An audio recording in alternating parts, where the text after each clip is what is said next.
My name is Brian Pillman Jr. and you're watching Dre41 Gaming. Now I'm a little partial to this gaming channel because 41 is my magic number. It was my number in football and it was my father's football number. So you can bet that Brian Pillman Jr. is going to be tuning in to Dre41 Gaming only on YouTube.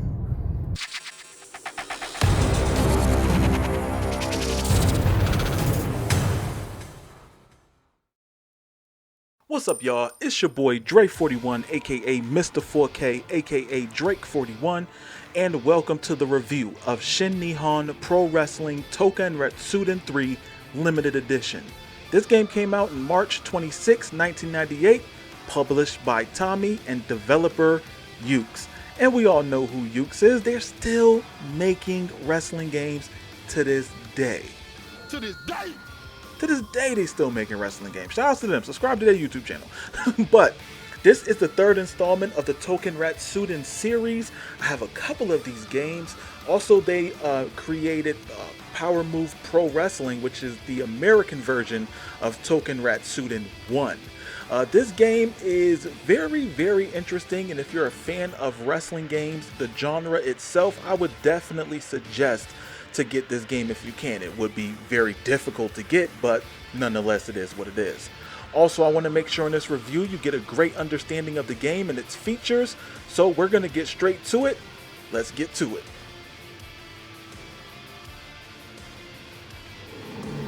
King of Sport. New Japan Pro Wrestling.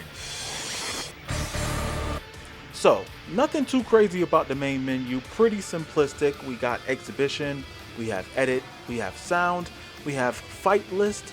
It's close to fight list. Don't argue with me, and plus I covered up the Japanese character, so you can't even tell what it says. But it's fine, it's fight list, don't worry about it. And at the bottom we have save and load. Nothing too special about this main title screen. It's just a scrolling New Japan Pro Wrestling lion in the background. It's just grays and blacks, and that's really it. Nothing too crazy once again about this main menu. I feel like they could have did a little bit better, but I mean, you know what?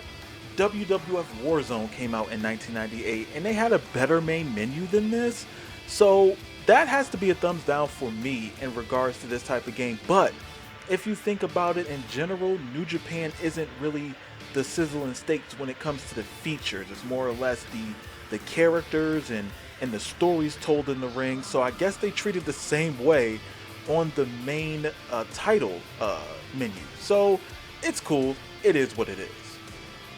Now, the one thing I can give to this game over any other wrestling game in this year was the roster size.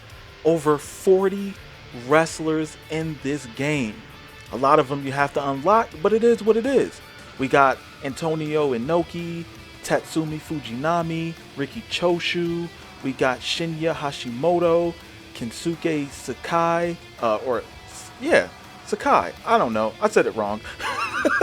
We got Satoshi Kojima, Jushin Thunder Liger, El Samurai, Wild Pegasus, Black Tiger, Kendo Kishin, Koji Kanemoto. We got Power Warrior, Rick Steiner, Scott Steiner, the young Antonio Inoki. We got Young Battle Liger, Super Strong Machine, Young Chono, Unmasked Liger, Masahiro Chono, Keiji Muto, the Great Muta, Scott Norton, Hiroshi Tenzan, Shiro Koshinaka, Kengo Kimura, the Great Sasuke, Super Delphin, Jinsei Shinzeki, Kazo Yamazaki, Tiger King, and Tiger Mask. It is a huge roster in here, and the one thing I can say is they did pretty good based on the year it came out, because we got to take that into account. The year it came out, they did pretty good with each of the models. I'm gonna have to say that. I can't say that they did a bad job. It was 1998, so I mean, come on now. What could you really expect? You know what I'm saying? They did textures for every single character. They really made them stand out, so when they're in a match, you can tell who's who. I mean, you know, if you can read Japanese and see the names at the top, and it's fine though. But yeah, they really did a good job in regards to making each character, their textures look pretty good.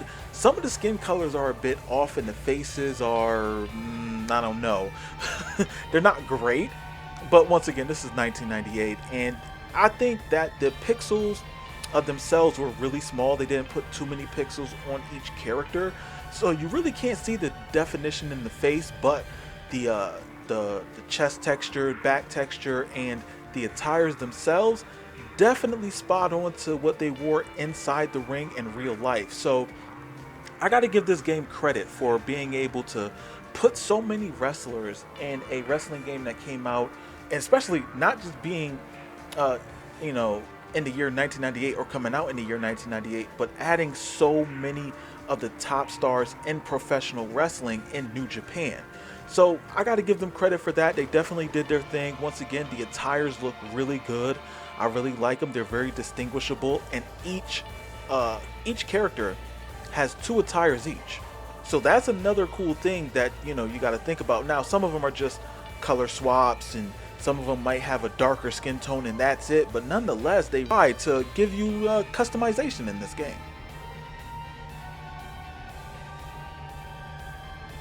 And another little feature is a fight list, where they just show off the history of each championship in the game. Nothing too crazy, really bare bones in this one.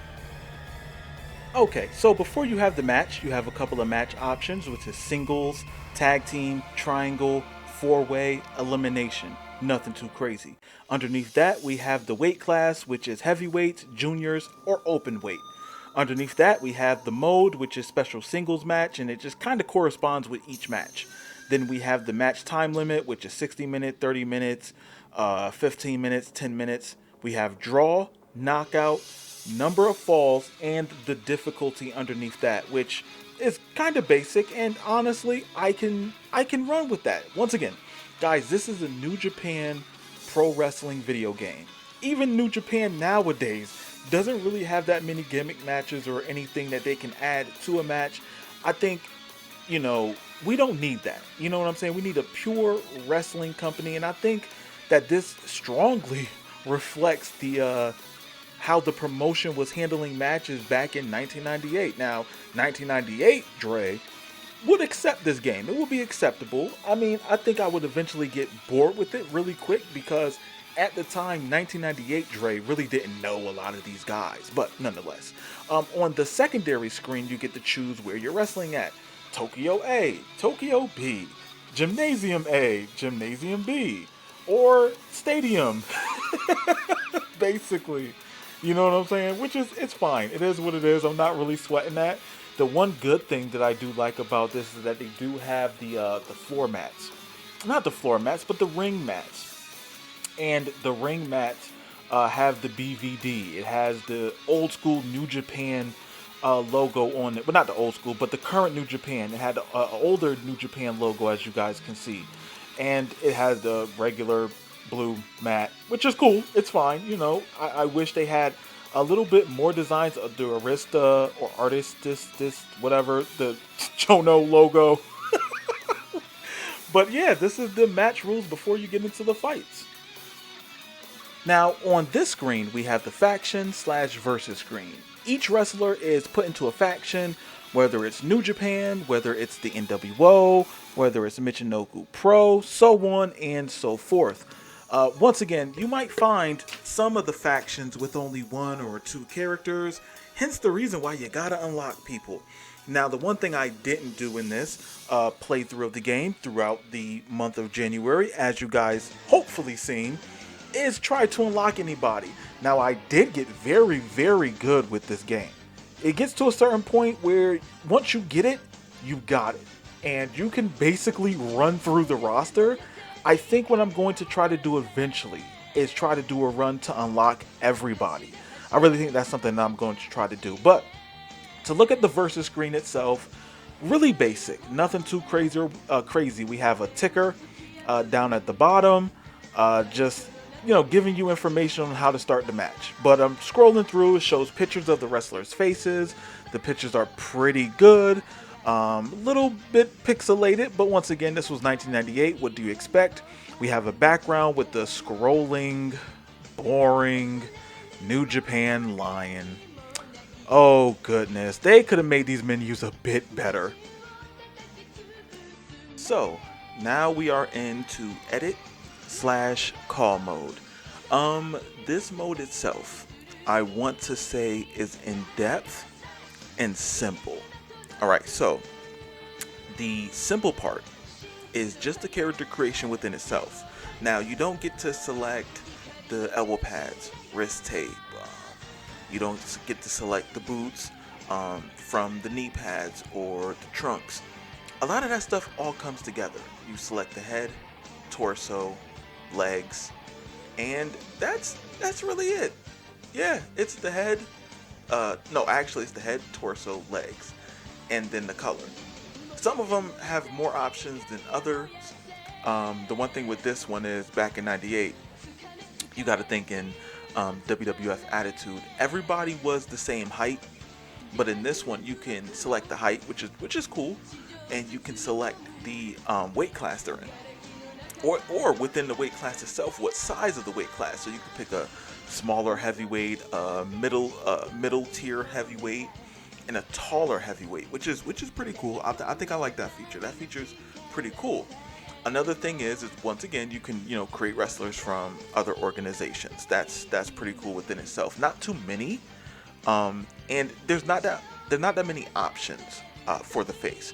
So in regards to this, I would say it's a little bit of a downer because every single character basically has to be Japanese. Like that's it. That's literally it. Like you can't create a black character. I don't think they got any like Caucasian faces. It's all Japanese faces, unless I'm missing something. And I scrolled through everything. I really did try to find different faces in here, or maybe it's like unlocks, possibly. I'm not too sure. When I was playing this, it was more or less me going through the matches, creating a wrestler, as you guys seen in a past video.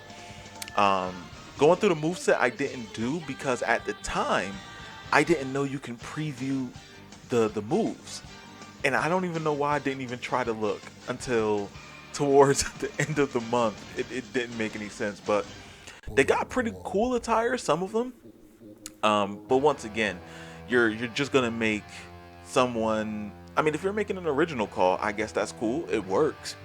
But let's say if you're trying to make an actual person who wrestled around that time, it might be a bit difficult. Of course, you can make your Hayabusas, your Misawas, your Kenta Kobashis. You can definitely make them, so that's one thing about it. Another thing is going through and, you can select how much hit points you have or strength points. And the great thing about it is, even though it's in Japanese, you can scroll through it and it will show you which one you're up, putting points on or lowering the points on. Now, this is moveset, create a moveset, and if you press triangle, you can see what that moveset is. So that's pretty good. You scroll through, you see what the move. It doesn't move, it's just a picture, but nonetheless, it still helps you. So this might be a game that I go back to later on and try to unlock everything and then create a couple of people. But weird thing is when I try to save more than one character, it doesn't let me. So I don't know. I gotta figure that one out and see what am I doing wrong. But overall, call mode can be very simplified in regards to creating the character, but doing the move set, they have a ton of moves. It's a good feature. Now we are on to the gameplay. And for me, I would have to say there is a bit of a learning curve with this game, with any game in general, especially with a sports title or fighting game or wrestling game. I would have to say that this game gameplay, it's pretty good. I like it. The controls are a bit off. Square is the action. Square is the action button, so it gets you out the ring, climbs the turnbuckle. I believe also picks up a weapon. It's also a grapple, so it's a bit strange. It's a bit strange. With the gameplay itself, I would have to say that the difficulty is definitely there.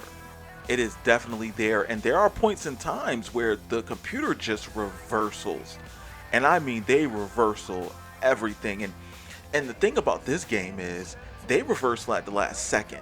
So there's not really a canned animation per se to know when a reversal is going to happen. It just pops up out of nowhere. It could be when you're picking them up, and if they're a junior heavyweight, they have different reversals. So they'll kick you or they'll spin kick you.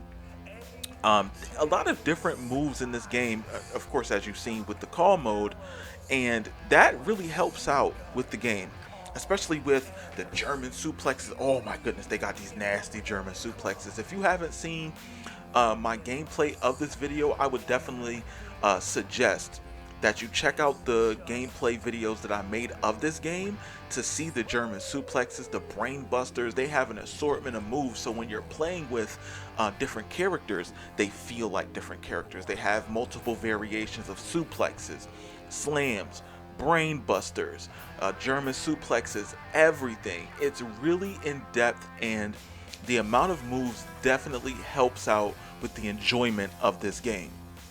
One thing, another aspect is the visuals. Visually, this game looks good.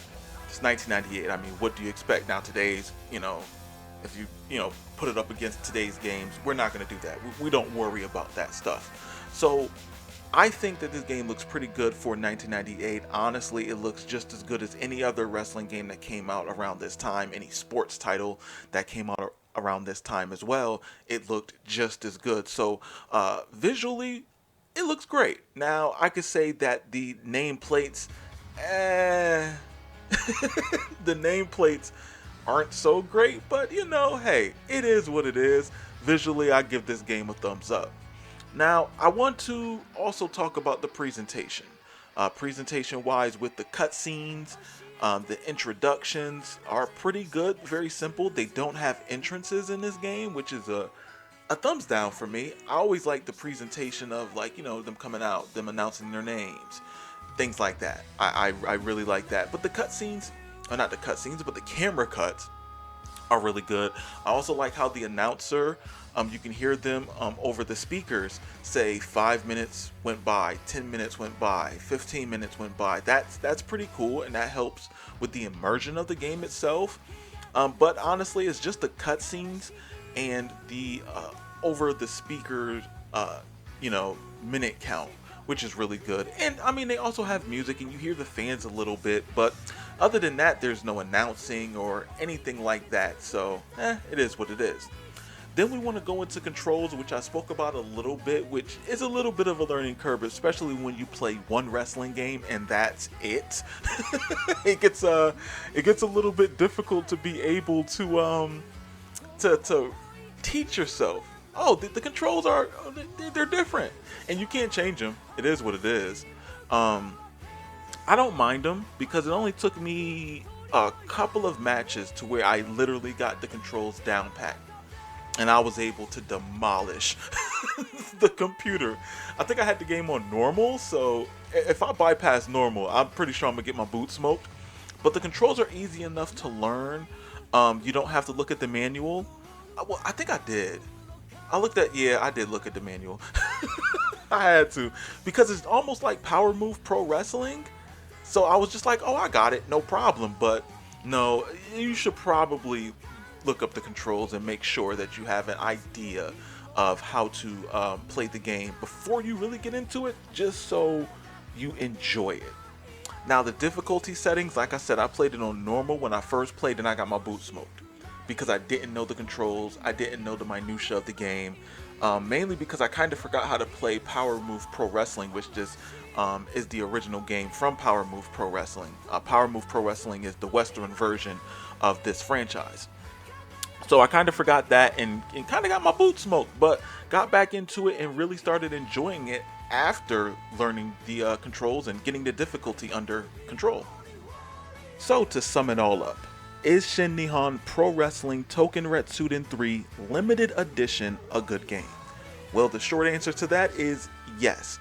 Even with the learning curve, even with the a little bit wonky controls, and even if you have to adjust to the graphics itself, I would say that this is an enjoyable game to play, as you guys probably seen in my earlier videos with this game in the month of January. I would sit there and say, if you're a collector of wrestling games, this is definitely one of the games that you definitely have to get. Is it missing a lot of features that we're used to in wrestling games? Absolutely. Is the presentation missing a lot of things that we had in current wrestling games? Absolutely. But this is a New Japan Pro Wrestling video game, and we didn't get any of these in North America. So I would definitely suggest, if you are a fan of New Japan Pro Wrestling and you are a fan of wrestling games, definitely grab this one up. It's not that expensive. It's pretty inexpensive. It wasn't one of those rare gem games because it was within the franchise itself, but nonetheless, still a great game. If I have to give it a overall score, 1 through 10, I would have to say 7, maybe 7.5, due to the lack of special modes, the not that big of a roster, not that many features within the moves itself, but overall still a good game. So guys, let me know in the comment section below if you like this video. Let me know if you want to see more reviews like this, which I definitely plan on doing through the year of 2021. Other than that, guys, stay safe. Catch you guys on the next video. Later. King of Sport. New Japan Pro Wrestling.